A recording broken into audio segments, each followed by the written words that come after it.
Anong mensahe ang kailangang marinig ng mga Sagittarius sa buong week? 2 weeks pala. Buong 2 weeks na to.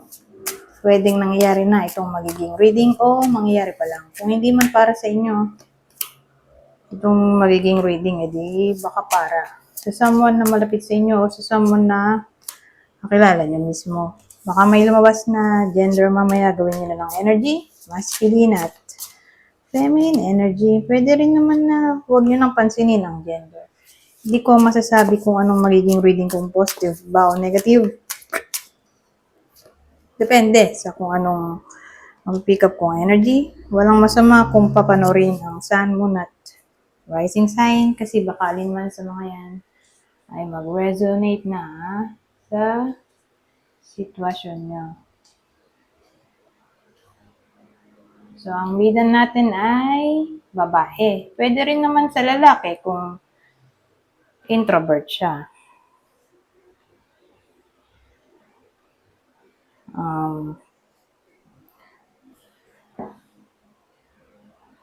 So, ito yung bida natin. Kunin nyo lang yung description na sa tingin nyo ay fit sa sitwasyon nyo o sa kakilala nyo. Tingnan nyo kung makikilala nyo tong bida base sa description. Okay? Kung kayo ba to o kakilala nyo. So, yung bida natin ay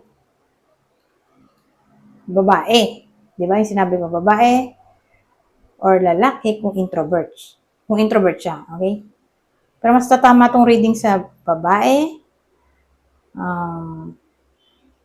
May jowa siya o karelasyon, pero hindi siya kasal.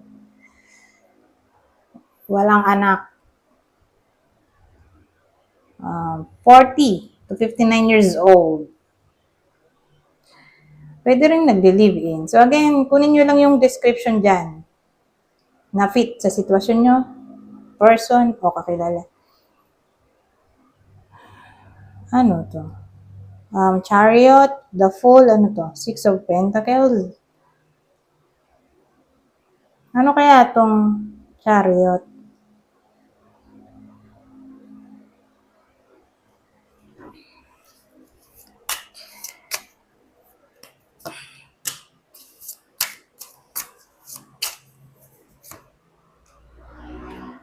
Chariot, oh. 3 of Wands, Magician. Ay. Ano to? 7 of Swords. Ang dating sa akin,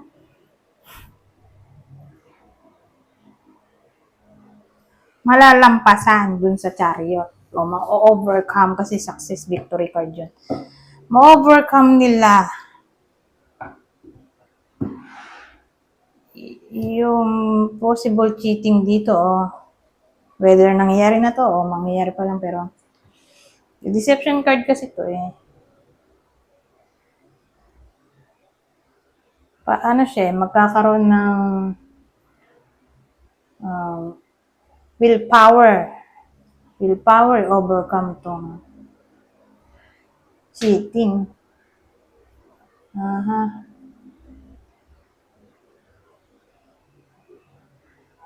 Kung baga, yung nangyari, iti-take na lang as wisdom, experience, part ng growing up o growth. Yung nangyari, parang lesson learned na lang, gano'n.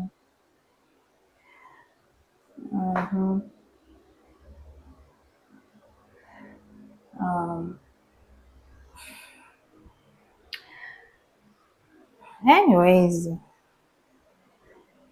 punta tayo dito sa The Fool. Kaya pala may The Fool. Kakaroon ng new beginning. New beginning kasi maayos din naman agad tong problem Ito kasing 6 of Pentacles. Ano siya pwede rin siyang may kinalaman sa peace. Kasi nire-represent niya yung balance.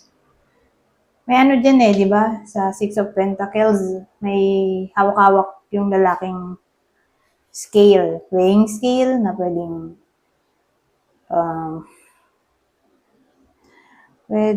meaning ay equality. So again, justice, peace, fairness, o pag-take ng accountability.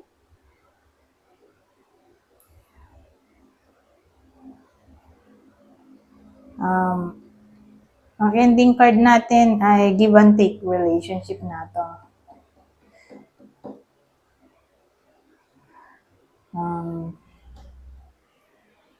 Anyways, basta mahalaga maayos din. Ngayon, dahil relationship reading to, so again, either nangyayari na to o mangyayari pa lang tong deception card natin, betrayal. Iisa lang yung ending. Maayos din ang lahat. Okay? Ito yung partner o person ng Sagittarius sa reading na to. So, possible zodiac sign ay Pisces, Scorpio, Taurus. So, ito yung possible person o partner ng Sagittarius. Ngayon, kung hindi man tumama sa inyo itong reading, edi baka tumama sa someone na malapit sa inyo, kakilala o idol. Ito yung possible zodiac sign niya. Libra ulit.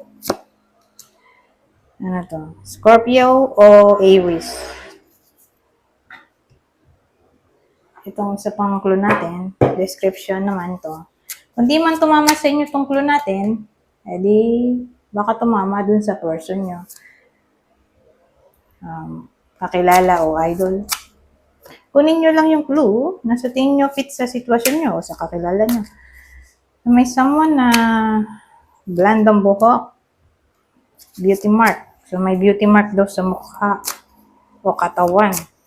So, dyan papasok yung makeup, taling, nunal, scar. Depende. Ano i-view yung scar. Ayan, piercing, may hikaw sa ilong, o kung saan man sa katawan. Basta para bang may something sa kanya na unique. Na para bang kapag nasa maraming tao siya, pansin mo siya agad dahil dun sa mark na yon, beauty mark.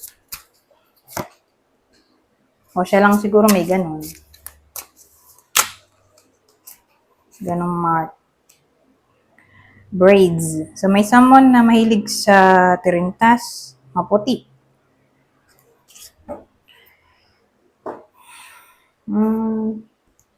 Ano pa? 8 minutes pa lang to. Dahil dyan, kuha tayo ng ibang senaryo. Tingnan natin kung magdurugtong yung kwento, pero madalas hindi. Sasabihin ko naman kapag nagdugtong. So, may tayo. 5 of Swords. 8 of Cups. 3 of Swords. Baliktad.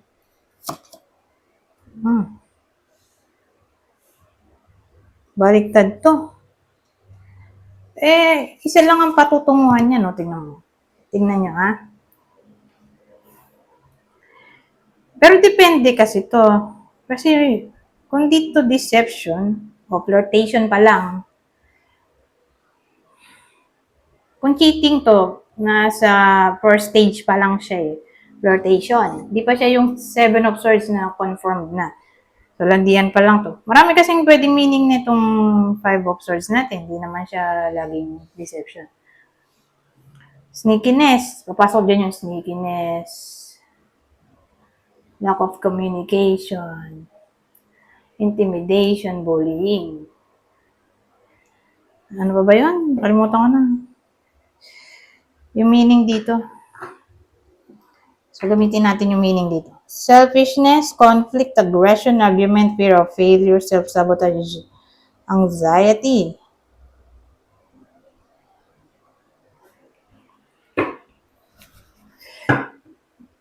So, i-clarify natin yan, yung part na yan, para may idea tayo. Kaya lang kasi, womanizer na tong dulo So, probably, cheating na nga yan. Pero again, nasa first stage pa lang siya, flirtation. May someone na flirt. Either confirmed na to na nahuli, o mahuhuli pa lang, o gagawin pa lang. Ganun ang dating dito. Ngayon, kasi walking away card na itong Eight of Cups natin eh. So may aalis, no? Pwede rin kasing abandonment na yan eh.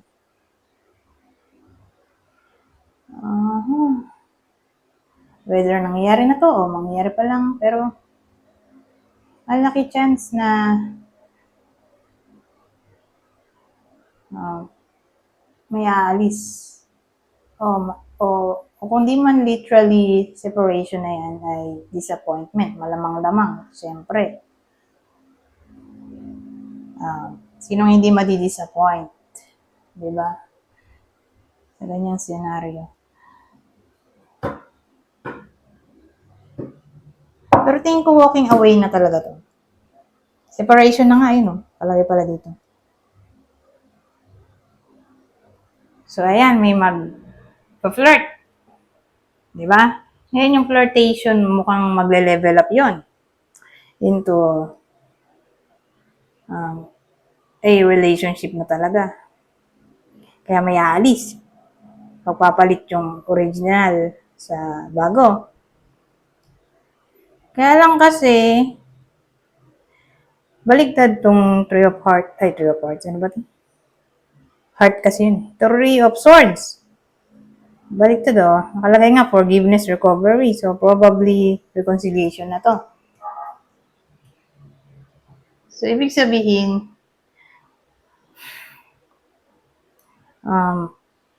may chance pa na magbalik yung nag-cheat at magsisay sorry.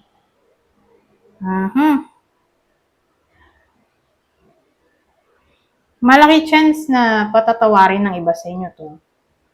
Bibigyan pa ng second chance.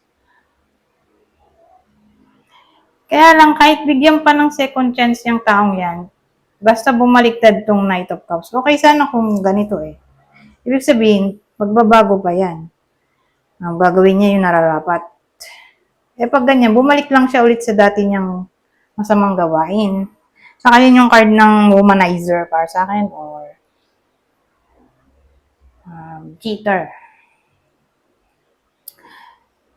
So, ibig sabihin, useless din kung useless lang kung magkaayos pa itong mga to. Kasi, inborn na siyang inborn na yung cheater dito na paulit siya sa ginagawa niyang panloloko.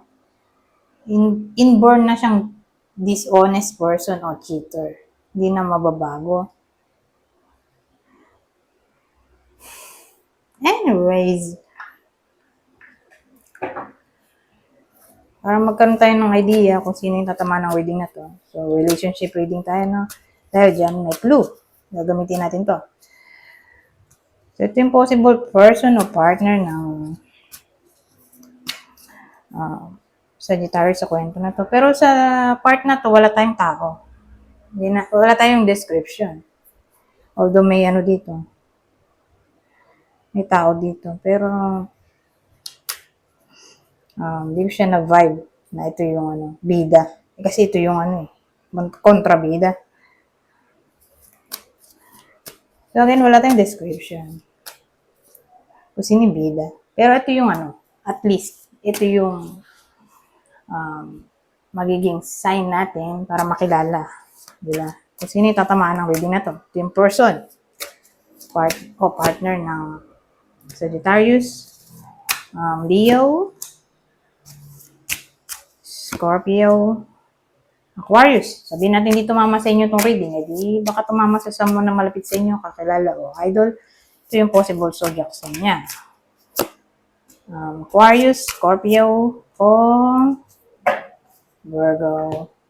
Ngayon, yung description din natin. Lagay din natin to.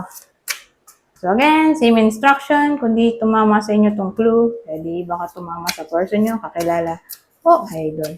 Kunin nyo lang yung clue na sa tingin nyo ay fit sa sitwasyon nyo o sa kakilala nyo. So may someone na brown ang mata. Powerful daw. So siguro mayaman o may posisyon sa trabaho.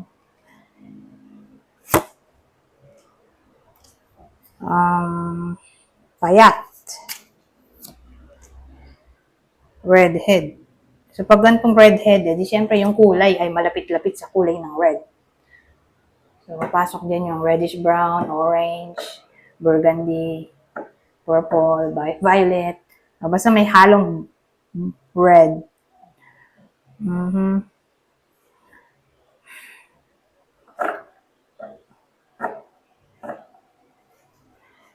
Ano ba yung naisip ko kanina? Nakalimutan ko tuloy.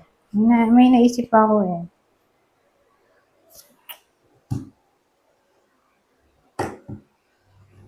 Payat. Ito. So, yung mga bida natin, syempre, yung mag-lovers, tapos yung third party. So, alin dyan yung clue na pwedeng tumama sa kanila? 16 minutes, ito. Tayo na ibang deck. Ano pong masasabi nito? Ibang senaryo. Ibang senaryo, 10 of diamonds. Joker. Teka, baliktad pala. Baliktad to.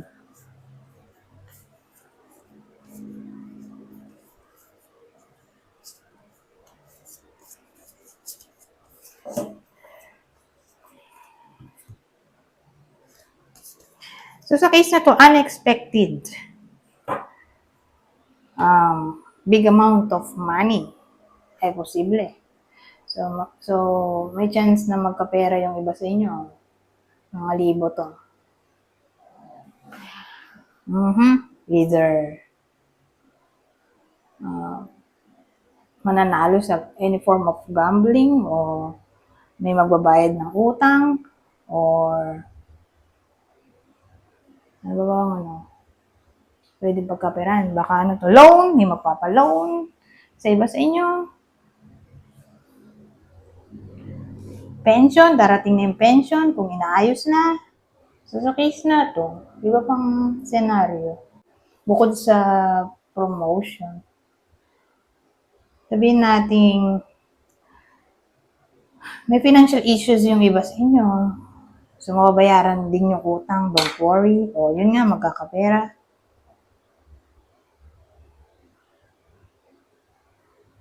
Parang may fortune na paparating. Good fortune.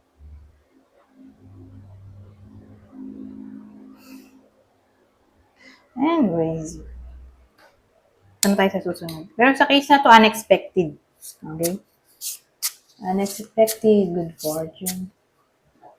Ay, 22 minutes na pala to. Sige na nga, nagdagan pa natin.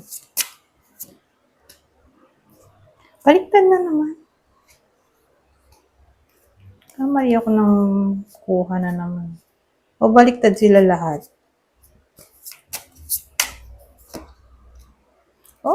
Dapat hindi na ako kumuha. Pero, magsaserve na lang to as, maganda pala to. Magsaserve sana as awareness. Pero maganda pala to. Six of spades. Kasi pag nakita ko yung spades, parang natotrauma ako dahil siya nga ay card ng problem. Pero hindi naman lahat. Hindi naman lahat ng spades ay pangit yung meaning. Pero halos lahat ay pangit. Pero ito, 6 of spades. Para rin siyang 6 of swords. Na somehow ay may improvement.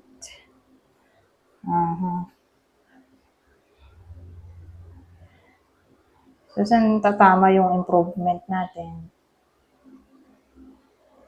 Diyan, sa Ace of Clubs. So, pag ganyan, unexpected money talaga. Katulad lang dito. Pero ito, big amount of money. Good fortune kasi ito as in fortune. Abundance.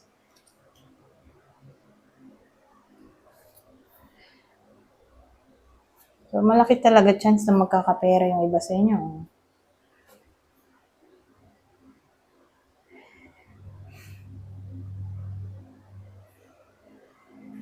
Pero again, improvement. Ito kasi, yung kanina, unexpected big amount of money. Ito kasi,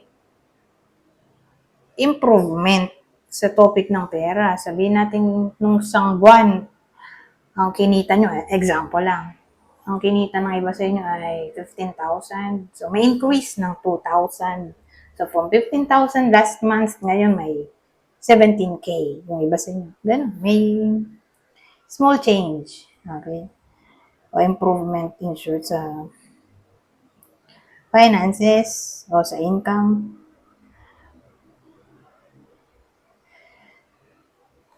Ngayon, ibang case, halimbawa nagka-problem sa relationship, maayos pa yan. Sabihin natin nagkasakit, hopefully, gumaling pa. Diba? Whether kayo to o someone na malapit sa inyo. Yun nga, magkasakit. Maayos pa. Saka sa part na yan, halimbawa naging sad. Lalo na kung yung nanonood ay naging sad o sad ngayon. Huwag mag-alala kasi may tendency pa na, yun nga, maiba. Ang ihip ng kapalaran, magiging masaya naman sa 2 weeks na to. Dun papasok yung improvement. Ngayon, kuha tayo ng ibang message dito.